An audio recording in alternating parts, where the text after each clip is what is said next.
بسم الله الحمد لله والصلاة والسلام على رسول الله. السلام عليكم ورحمة الله وبركاته. maanta iyo wixii ay mudnayd in badan oo ka mid ah horay ayaa halkan looga yiri. waxaa farxad iyo sharaf weyn inoo ah maanta tallaabadii labaad safar 3 tallaabo ah tallaabadii labaad inaan qaadnay ee aan halkan ku sagootiyeyno markabkii sahankii hore sahanka ahay horaan halkan ugu sagootinay sahankii wixii uu soo sheegay kamera dhalanteediina waa kana Jakri Bay markabka la yiraahdo noo taagan halkaa oo u socda shaqadaas inuu qabto haddii alla yiraa. lugta saddexaad waxaan u xafladayn doonnaa maalinta haddana ilaahay idankiis aan jawaabta uu soo saaro iyo waxa uu soo saaro hadalkeeda aan halkan isaga mar kale isugu imaan doonno halkan ama halkii kale. 2013 ayay ahayday markii aan bilownay sheekada dalka betrool sahanka betroolka ha la bilaabo ha la xoojiyo dhibaato badan culaysyo badan caqabado badan oo naloo dhigay oo nalaga niyad jibinayay in aan sahankaa la sii wado ayaana soo maray. corruption ay ka shaqeeyaan wixii ay dhici rabaan qandaraasyo aan sax ahayn ayay bixiyeen dhulkii ay bixiyeen kuwa iska ilaaliya la yiraahdo Soomaalideenna ka mid ahoo diiday ama aad iyo aad uga hor yimiday in maxaan ku yiraahdaa sahankaa la sameeyo iyo ajnabi intaba ayadoo markaa naloo tusayo maslaxadoona la leeyahay wixiinaan idiin ilaalinayna waxaa maanta sahminaynaa haddiiba ilaahay uu qadaro oo aan helno shidaalka aan maanta la qodayo haddii ilaahay uu qadaro oo aan helno milyan sano ka badan oo meeshaas ku jiray shidaalkaas waa joognay annaguna marka milyan kala sana muu noogu sii jiraa annaguna baahi iyo macluun maan korkiisa ugu dhimannaa. meeqa qof oo Soomaali ah ayaa baahi u dhimatay baahi laga maarmi karay oon u dhimatay haraad gaajo u dhimatay cunto loo heli karay amni darro u dhimatay oo amni loo heli karay intaasoo dhan tabaryari dawladnimo ma shaqayn karto mana socon karto dawladna ummadi ma noqon karto haddii aanay ku filnayn ama awood dhaqaalo oo ay dawladnimada ku ilaaliso ku xoojiso haddii aanay helin. Soomaalidu horay uga maahmaahday biyo sacabadaada ayaa looga dhargaa ka abaal dhici mayno caalamka waqtiyada aad iyo aad u adag noo soo gurmaday waqtiyada maxaan ku raraa duruufaha adag aan ku jirnay noo yimiday waqtiyada amni darrada ugu adag aan qabnayna garab istaagay ee cadowga nala dhiciyey ilaa iyo haddana na garab taagan waan uga mahad celinaynaa. laakiin xaqiiqada dhabta oo aan la inkiri karin waxay tahay ma jiro dal marka arrimaha muxuu ahay batroolka laga hadlay Turkiya arrimaha amniga naga saacidaa kuwa kale dalal kalena waa naga saacidaan arrimaha maxaan ku raadayay kaalmada bini aadamka ay naga saacidaa dalal kale waa naga saacidaan laakiin cidina batrool sahankiis nooma sameyn noomana qodayso waa Turkiya waxaa intaasi sameeyey haddana u taagan ee samaynayo oo aan maanta halkaa isugu nimid madaxweyne Rajab Tayyip Erdogan markii ugu horreysay halkaa yimid ee haddana halkan laga dhawaajiyey waxay ahayday waqti adduunyada oo Soomaaliya ka sii jeesanaysa imaatankiisii ay ku soo jeediyey maantana waa mar kale iyo waayahan dambe adduunyada oo shaki qabta in Soomaaliya la maalgeliyo oo $100 milyan lagu maalgeliyo oo technology kale oo $100 milyan joogaahi ay riski u qaataan ayadoo la leeyahay amni ma aha lama hubo insurance-ga ma ogola inta ma la yeeli karo ayadoo la leeyahay u qaatay in ay yimaadaan oo waxaasoo dhan ay u qaataan ma aha $100 milyan ee sahminta iyo qodista بترولك كوب حضي maalgashiga turkiga kuma eka waxaa maalgashiga qayb weyn ka ah riskiga ay qaateen ayaa lafsidiisa maalgashiga qayb ka ah maraakiibtan hadda naag taagan markabka weyn Jakri Bay iyo maraakiibta la socotaahi waxa waaye boqolaal milyan maahana waa billions waaye lacagtooda marka la isku daro intaasoo dhan safar 2 bilood qaatay oo ay u soo socdeen Soomaaliya si ay u yimaadaan oo wadooyinkii la mari jiray aan la mari karin ay ka soo leexdeen iyo maanta oo ay halkaan nala joogaan wasiirka waa bogaadinayaa waana u mahad celinayaa Soomaaliya markii saddexaad uu yimaado waayo 2 mar oo ka mid ah wuxuu u yimiday arrimahan shidaalka ayuu u yimiday waxaan leenahay marka dadka Soomaaliyeedow dadka waxaa ka mid ah maxaa la dhihi jiray waa carruurta habeenkii ay cabsataa waayeelkuna maalintii u cabsadaa soo maahayn dabeecadda waxaa ka mid ah dadaa colaadda dhiiran oo nabadda cabsanaya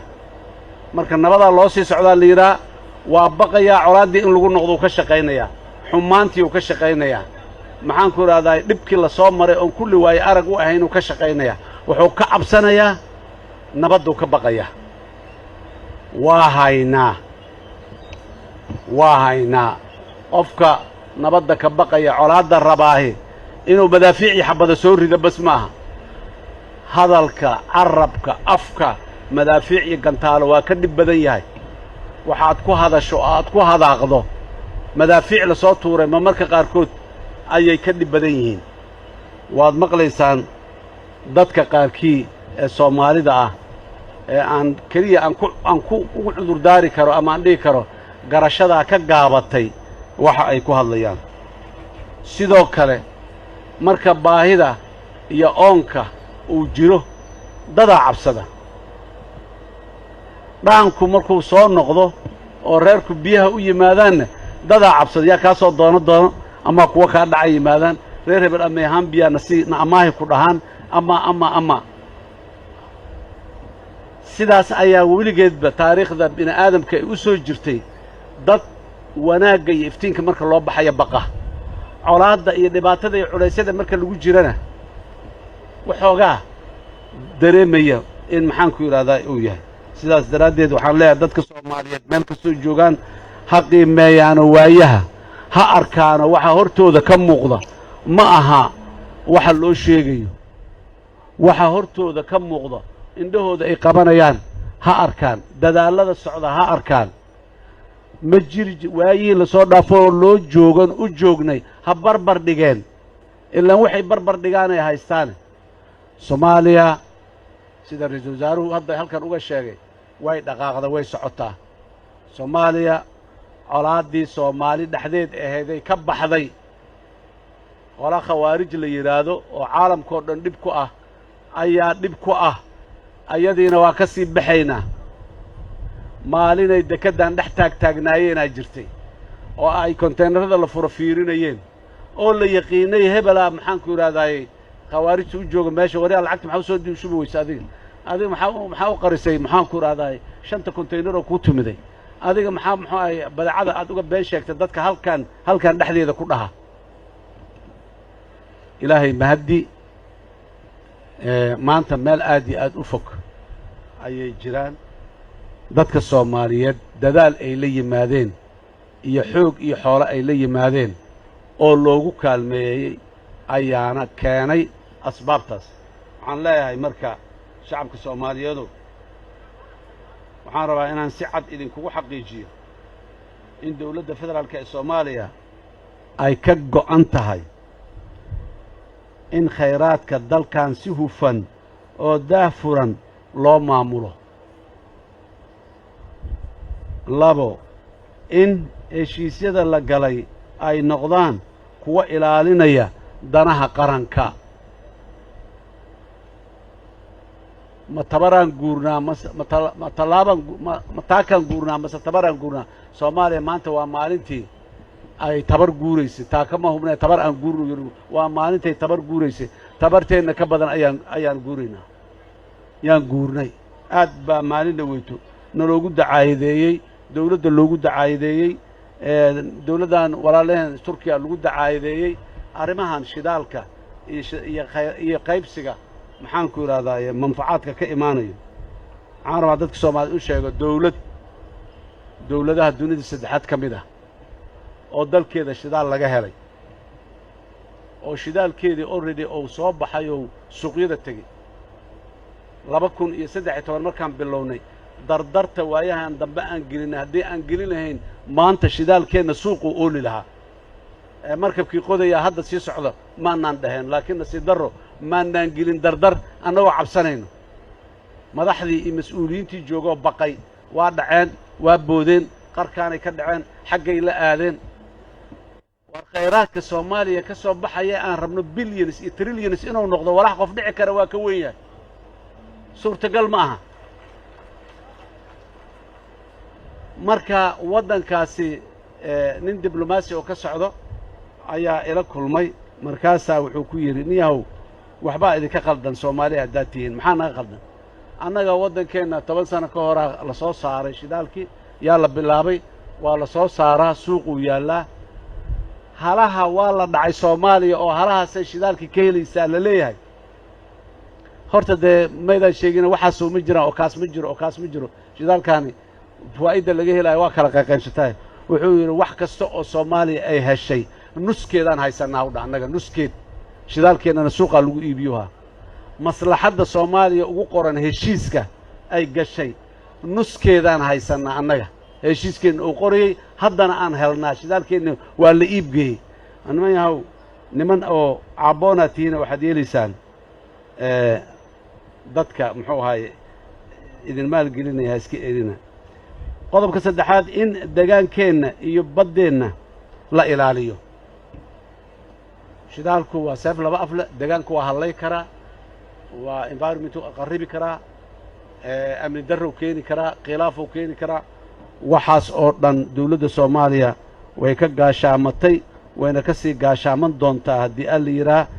khayraadkeennana mid dadkeenna isku diro ma noqonayo mid dadkeenna hormariyo oo dawladnimadeenna kor u qaada ayuu noqonayaa dadkuna fawaa'idday ka arki doonaan marka uu yimaado haddii alla yidhaa 4 in faa'iidada laga helo khayraadkaasi ay gaarto dhammaan ummadda Soomaaliyeed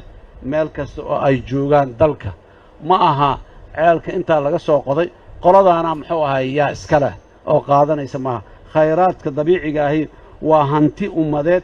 waxaana muxuu ahay uu gaarayaa dhammaan ummadda Soomaaliyeed si kasta ha u gaaro iyo si kala duwan intaba dhammaan shacabka Soomaaliyeed jiilkan iyo jiilasha soo socdaba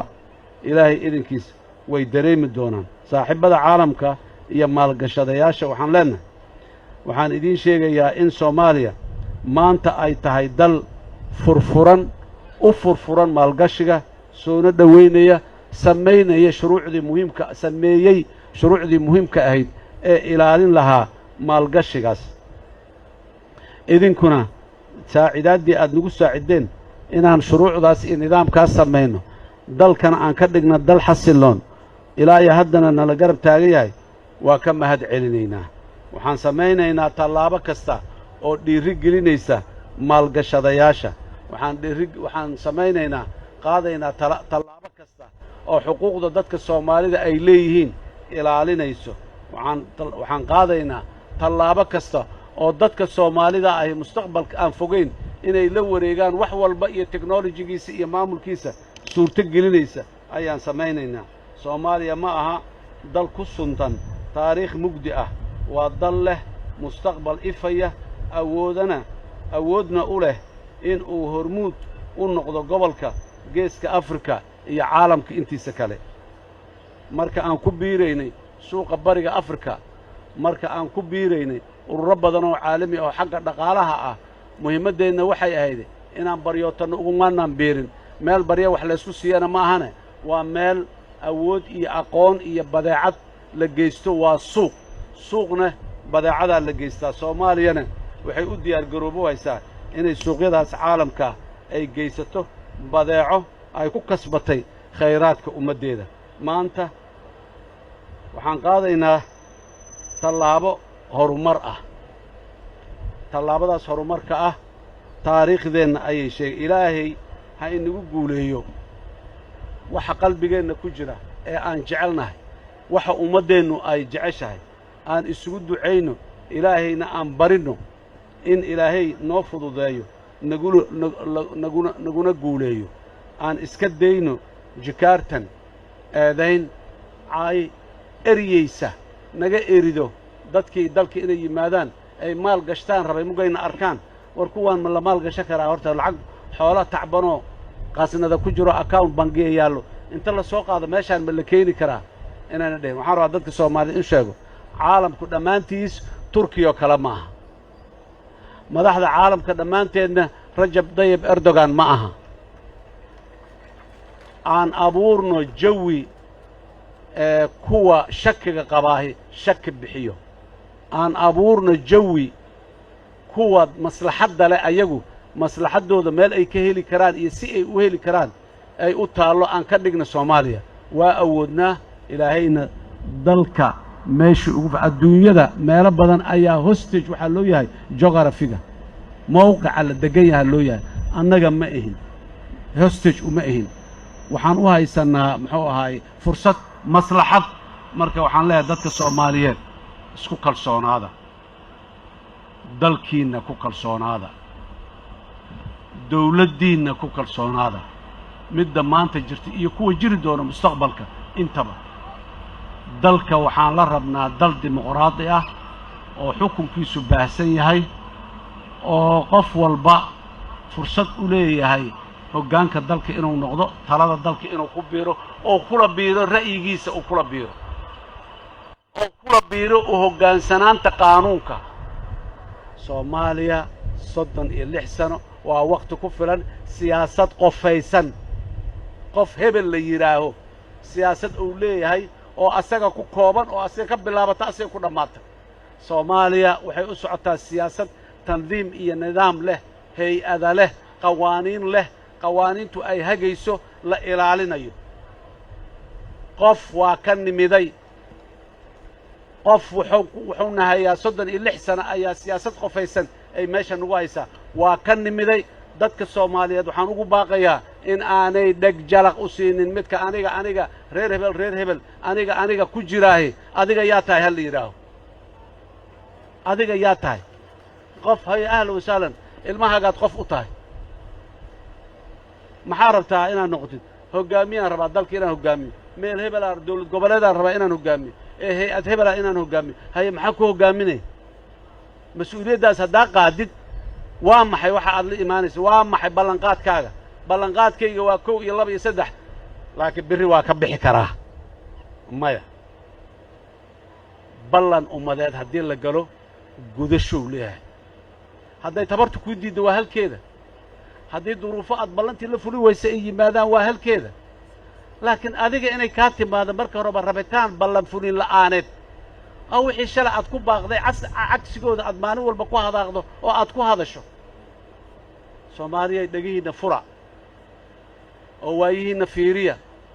ha noqonina dad ku jin ah oo ku faca maanta keliya shalay aad joogteen bishii hore aad joogteen sanadkii hore aad joogteen 10 sano ka hore aad joogteen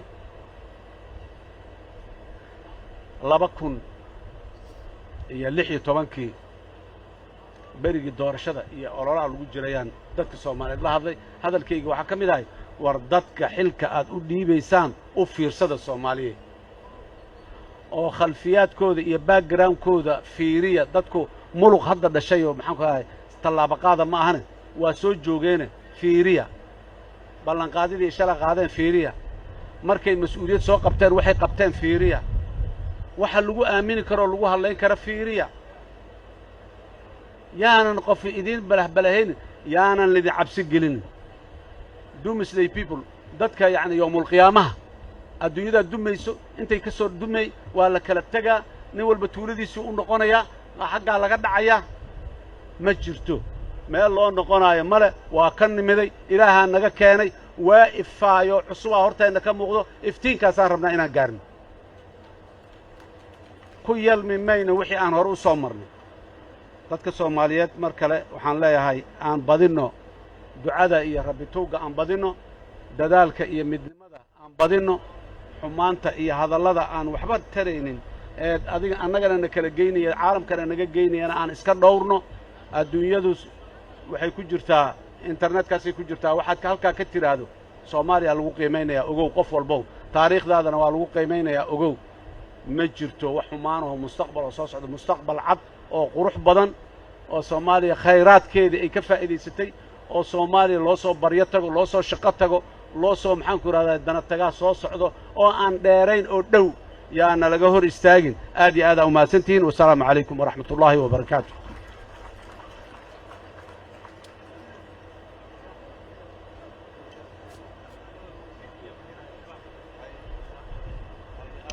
وهجاج